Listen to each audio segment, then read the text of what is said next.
ಜಿಲ್ಲಾಧಿಕಾರಿಗಳ ಕಚೇರಿ ಮುಂಭಾಗದಲ್ಲಿ ಅಹೋರಾತ್ರಿ ಧರಣಿಯನ್ನು ಹಮ್ಮಿಕೊಂಡಿದ್ದೇವೆ. ಇದಕ್ಕೆ ಕಾರಣ ತಮಗೆಲ್ಲ ತಿಳಿದಿದೆ ಬಂಧುಗಳೇ. ಕರ್ನಾಟಕ ದಲಿತ ಸಂಘರ್ಷ ಸಮಿತಿ ಹೋರಾಟಕ್ಕೆ ಏನೋ 4-5 ವರ್ಷಗಳಿಂದ ನಿರಂತರವಾಗಿ ನೀವು ವಾಸ ಮಾಡ್ತಕ್ಕಂಥ ಮನೆಯೇ ನಿಮ್ದಲ್ಲ, ಇದು ನಮ್ಮ ಸರ್ಕಾರಕ್ಕೆ ಸೇರಿದ್ದು, ನಮ್ಮ ಪಂಚಾಯತಿಗೆ ಸೇರಿದ್ದು ಅಂತೇಳಿ ನಿಮ್ಮನ್ನ ಒಗ್ಗಟ್ಟತಕ್ಕಂಥ ಒಂದು ಪ್ರಯತ್ನವನ್ನು ಮಾಡಿದ್ರು. ಇದು ಪೂರ್ವಕವಾಗಿ ಈಗಾಗಲೇ 4-5 ವರ್ಷಗಳಿಂದ ನಿರಂತರವಾಗಿ ಎಲ್ಲ ಇಲಾಖೆಗಳು ಕೂಡ ಅರ್ಜಿಗಳನ್ನ ಕೊಟ್ಟು ಅಲ್ಲೂ ಎಲ್ಲರಿಗೂ ಕೂಡ ಏನೇನೆಲ್ಲ ಕಷ್ಟಗಳು ಅನುಭವಿಸಿದೀವಿ ಅಂತ ಗೊತ್ತಾಯಿತು. ಅಂತಿಮವಾಗಿ ಇದಕ್ಕೆ ಹೋರಾಟ ಬಿಟ್ಟರೆ ಬೇರೆ ಯಾವ ಮೂಲಕನೂ ಕೂಡ ನಮ್ಗೆ ನ್ಯಾಯ ಸಿಗೋದಿಲ್ಲ ಅಂತಕ್ಕಂಥ ಅಂತಿಮವಾದಂಥ ಒಂದು ಹೋರಾಟಕ್ಕೆ ನಂಜನಗೌಡಿ ಅವರು ಕರೆಯನ್ನು ಕೊಟ್ಟಿದ್ರು. ನಿನ್ನೆ ಬೆಳಗ್ಗೆಯಿಂದ ಇಲ್ಲಿ ನಾವೆಲ್ಲರೂ ಕೂಡ ಧರಣಿಯನ್ನ ಮಾಡ್ತಾ ಇದ್ವಿ. ಯಾವ ಕಾರಣಕ್ಕೆ ಅಂತಂದ್ರೆ ಇವತ್ತೇನು ಅಧಿಕಾರಿಗಳು ಗೊತ್ತಿಲ್ಲದೇ ಇರೋ ಥರ ನಮ್ಮನ್ನ ವ್ಯಾಮಾರಿಸ್ತಾ ಇದ್ರು. ಇದಕ್ಕೆ ಒಂದು ಇತಿಶ್ರೀ ಆಡಬೇಕು, ನಮ್ಮ ಹಕ್ಕುಗಳನ್ನು ನಾವು ಪಡ್ಕೋಬೇಕು ಅನ್ನೋ ನಿಟ್ಟಿನಲ್ಲಿ ಯಾವಾಗ ಇಲ್ಲಿ ಟೆಂಟನ್ನ ಹಾಕಿದ್ಮೇಲೆ ಡಿ ಸಿ ಅವರು ತಾವಾಗಿಂದ ಬಂದು ನಾವು ಮೌಖಿಕವಾಗಿ ಹೇಳಿದ್ರು ಕೂಡ ಇಲ್ಲ ನಾನು ಆದೇಶ ಮಾಡಿಲ್ಲ, ಹಂಗಾಗಿ ಅದಕ್ಕೆ ನೀವು ಮಾನ್ಯತೆ ಕೊಡಬೇಡಿ ಅಂತ ಹೇಳ್ತಕ್ಕಂಥದ್ದು.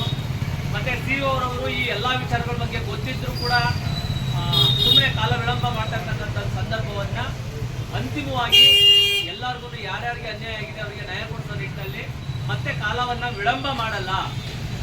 ನಿಮಗೆ ನ್ಯಾಯಯುತವಾಗಿ ಆ ಒಂದು ಜಾಗ ಮತ್ತೆ ಮನೆ ತಲುಪಬೇಕಾದ್ರೆ ಅದಕ್ಕೆ ಏನ್ ಮಾಡಬೇಕು, ಅದಕ್ಕೆ ಪರ್ಮನೆಂಟ್ ಸೊಲ್ಯೂಷನ್ ಕಂಡುಕೊಳ್ಳೋಣ.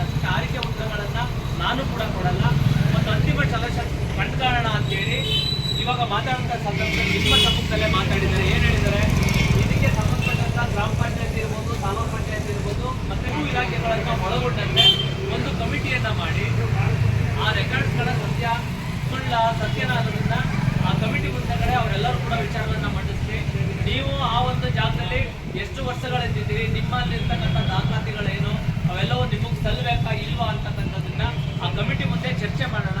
ಚರ್ಚೆ ಮಾಡಿದ ನಂತರ ಅದು ನಿಜವಾಗ್ಲೂ ಸತ್ಯನ ಸುಳ್ಳು ಅನ್ನೋದು ಒಂದ್ ಕಡೆ ವಿಮರ್ಶೆ ಆಗಲಿ, ಅದ್ರ ಜೊತೆಗೆ ನಿಮ್ಮೆಲ್ಲರಿಗೂ ಕೂಡ ಒಂದು ಶಾಶ್ವತ ಪರಿಹಾರವನ್ನ ಕಂಡುಕೊಳ್ಳಲಿಕ್ಕೆ ನೀವು ವಾಸ ಮಾಡ್ತಕ್ಕಂಥ ಮನೆಗಳನ್ನ ನಿಮಗೆ ಬಿಟ್ಕೊಳ್ಲಿಕ್ಕೆ ಕಾನೂನು ಪ್ರಕಾರವಾಗಿ ಏನೇನು ಮಾಡ್ಲಿಕ್ಕೆ ಸಾಧ್ಯ ಇದೆ ಅನ್ನೋ ವಿಚಾರಗಳನ್ನು ನಾವೆಲ್ಲರೂ ಕೂಡ ಮನಗಂಡ ನಂತರ ಆ ಕಮಿಟಿ ವರದಿಯನ್ನು ಕೊಡುತ್ತೆ. ವರದಿ ಕೊಟ್ಟ ನಂತರ ನಾವು ಅಂತಿಮ ತೀರ್ಮಾನಕ್ಕೆ ಬರೋಣ.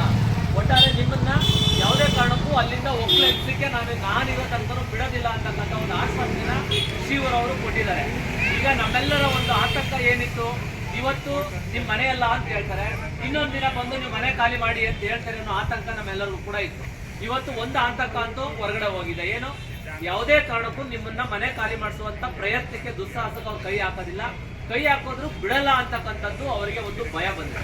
ಒಂದು ಇನ್ನೊಂದು, ಇವತ್ತೇನು ನಿಮ್ಮ ಮನೆಗಳು ವಿಚಾರ ಇದೆಯಾ, ಈ ಮನೆಗಳನ್ನ ನಕಲು ಮಾಡೋ ನಿಟ್ಟಿನಲ್ಲಿ ನಿಮ್ಗೆ ಕೊಟ್ಟಿರ್ತಕ್ಕಂಥ ಮಂಜೂರಾತಿ ಪತ್ರಗಳನ್ನ ಅದು ಗ್ರಾಮ ಪಂಚಾಯತ್ಗೆ ಸೇರಿದ್ದು ಅಂತೇಳಿ ಕಾನೂನು ಬಾಹಿರವಾಗಿ ಇವತ್ತೇನು ನಿರ್ಣಯ ಆಗಿದೆ.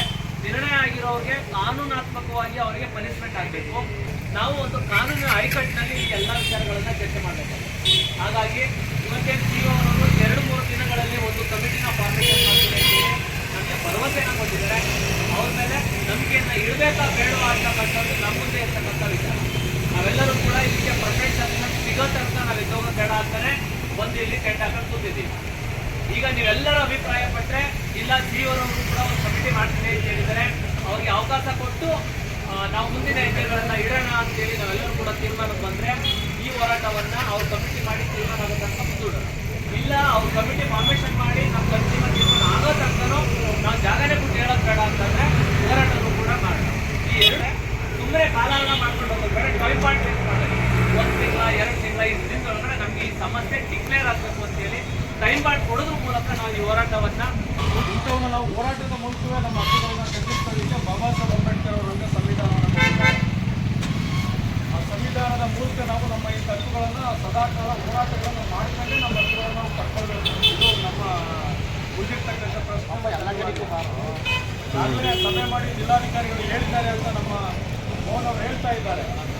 ಹೋರಾಟ ಎಲ್ಲಿವರೆಗೆ ನಾವು ತಾರ್ಕಿಕ ಅಂತ್ಯ ನಮ್ಮ ಹೋರಾಟ ಅಲ್ಲಿವರೆಗೆ ನಾವು ನಿರಂತರವಾಗಿ ಚಟುವಟಿಕೆಗಳನ್ನು ಮಾಡಿಕೊಂಡು ಮತ್ತು ಆನಂತರ ಕಾಲಾವಕಾಶ ತಕ್ಕಂತೆ ಇಷ್ಟು ದಿನಗಳ ನಾವು ನಮ್ಮ ಮೋಹನ್ ಅವರು ಹೇಳಿದಂಗೆ ಈಗ ಫೈನಲೈಸ್ ಮಾಡಿ ಇದನ್ನು ನಿಮಗೆ ಹಕ್ಕುಗಳ ಪತ್ರಗಳನ್ನು ಕೊಡಬೇಕಾದದ್ದೇನು ಅನ್ನುವಂಥದ್ದನ್ನು ದಿನದೊಳಗಡೆ ನೀವು ಪರವಾಗಿ ನಿಂತ್ಕೊಳ್ತೀವಿ ಕಾನೂನುಬದ್ಧವಾಗಿ ಅಂತೇಳಿ ಅವರು ಇಲ್ಲಿ ಬಂದು ಹೇಳಬೇಕು ಸಂಜೆ ಒಳಗಡೆ. ಕರ್ನಾಟಕ ದಲಿತ ಸಂಘರ್ಷ ಸಮಿತಿ ಹೋರಾಟಕ್ಕೆ ಜಿಂದಾಬಾದ್ ಜಿಂದಾಬಾದ್ ಮಹಾತ್ಮ ಪ್ರೊಫೆಸರ್ ಬಿ ಕೃಷ್ಣಪ್ಪನವರ ಹೋರಾಟಕ್ಕೆ, ದಲಿತ ಪರ ಸಂಘಟನೆಗಳ ಹೋರಾಟಕ್ಕೆ, ಪ್ರಗತಿಪರ ಸಂಘಟನೆಗಳ ಹೋರಾಟಕ್ಕೆ.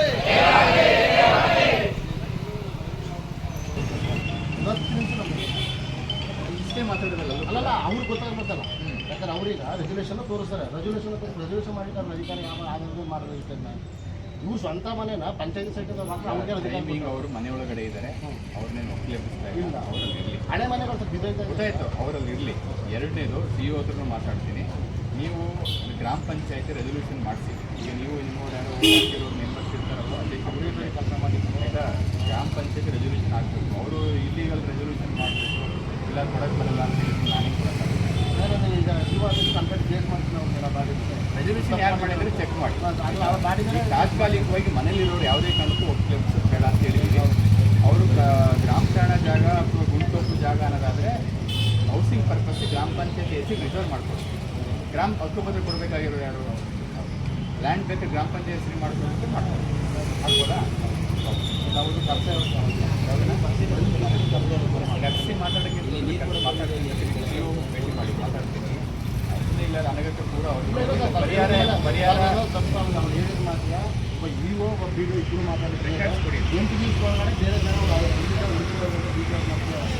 ಗೊತ್ತಾಗಿದ್ದಾರೆ. ಅದು ಮಾಡ್ತಾ ಇದ್ದೀರಲ್ಲ, ನಮಗೆಲ್ಲೋ ಭಯ ಬಂತು. ಹಂಗಾಗಿ ನಾವು ಬಂದು ಸುಮ್ಮನೆ ಇವತ್ತು ಮಾಡಬೇಕು ಯಾವುದೇ ಉಚಿತ ಮತ್ತೆ ಪ್ರಾಬ್ಲಮ್ ಇದು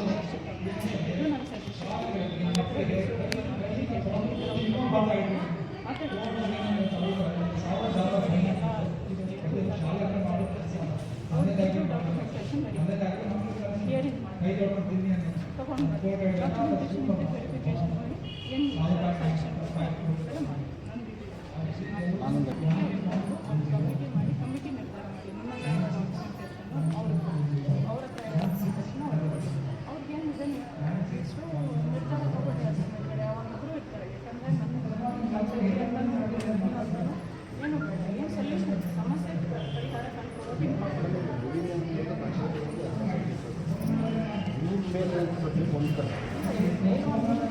ಅಡಮಾನ ಮಾಡಿರೋದಷ್ಟೇ ಡಾಕ್ಯುಮೆಂಟ್ ಮಂಜೂರಾತಿ 87 ಇವರಿಗೆ ಮಂಜೂರಾತಿ ಎಲ್ಲರಿಗೂ ಅಡಮಾನ ಮಾಡಿರೋದೇ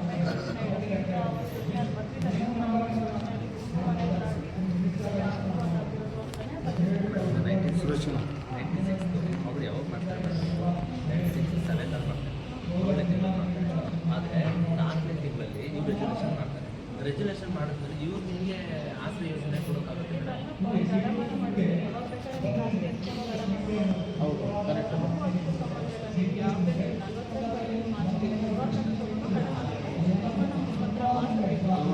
40 ಮಾಡ್ತೀವಿ ಅಲ್ಲೆಲ್ಲ ನಾನು ಹೇಳೋದೇನು ಅಂದರೆ 4ನೇ ತಿಂಗಳಲ್ಲಿ ಪಂಚಾಯತಿ ಇದು ಪಂಚಾಯತಿ ಲ್ಯಾಂಡ್ ಅಂತ ರಿಜಿಸ್ಟ್ರೇಷನ್ ಮಾಡ್ತಾರೆ.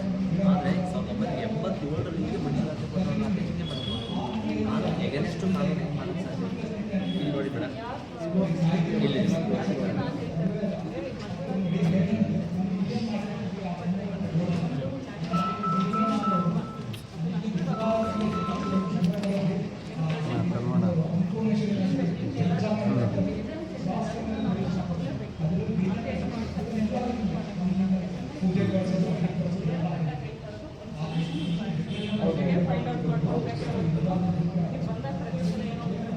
ನಮಸ್ಕಾರ ಹೇಳಿ.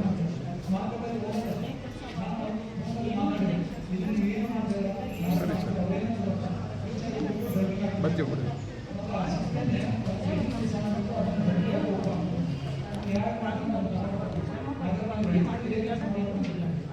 ಮಾಡಿ